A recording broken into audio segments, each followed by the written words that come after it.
بسم اللہ الرحمن الرحیم۔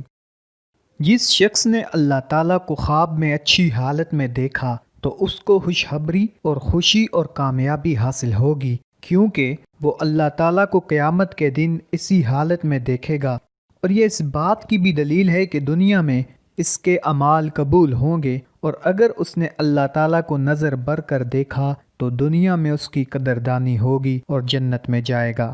اور جس نے یہ دیکھا کہ اللہ تعالیٰ نے اس کو کوئی دنیاوی چیز عطا فرمائی ہے تو اس کی تعبیر یہ ہے کہ اس کو کوئی مرض لاحق ہوگا یا کوئی اسے نقصان پہنچے گا یا اس کا امتحان لیا جائے گا، اس کو ایسا اجر ملے گا جس کی بنا پر وہ جنت میں داخل ہو جائے گا۔ اور اگر کسی نے دیکھا کہ اللہ تعالیٰ کا کسی مکان میں نزول ہوا تو اس مکان کے رہنے والوں کو بھلائی، خوشی، سرور اور کامیابی حاصل ہوگی۔ اور جس نے اس طرح دیکھا کہ اللہ تعالیٰ نے اس سے ایسی گفتگو کی ہے جس میں ڈانٹ ڈپٹ یا ممانعت یا وعدہ و وعید ہے تو اس کی تعبیر یہ ہوگی کہ وہ آدمی گناہ گار ہے، جن اعمال میں وہ مبتلا ہے ان کو چھوڑ دینا چاہیے۔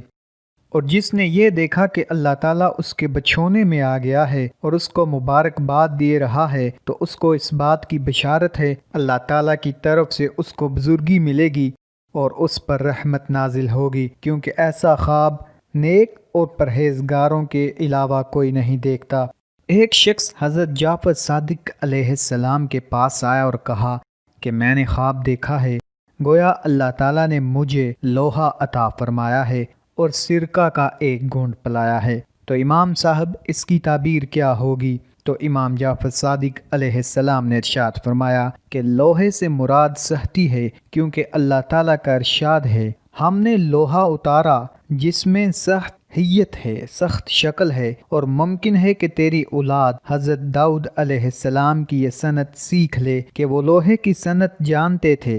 لیکن اللہ تعالیٰ نے جو سرکہ پلایا ہے تو اس کی تعبیر یہ ہے کہ تجھ کو ایک مرض ہوگا جس میں تو ایک مدت تک مبتلا رہے گا، اور اسی مرض کی حالت میں تجھ کو بہت مال ملے گا۔ اگر اللہ تعالیٰ تجھے وفات دے دے تو وہ تجھ سے راضی رہے گا اور تیرے گزشتہ اور آئندہ کے سبھی گناہ معاف فرما دے گا۔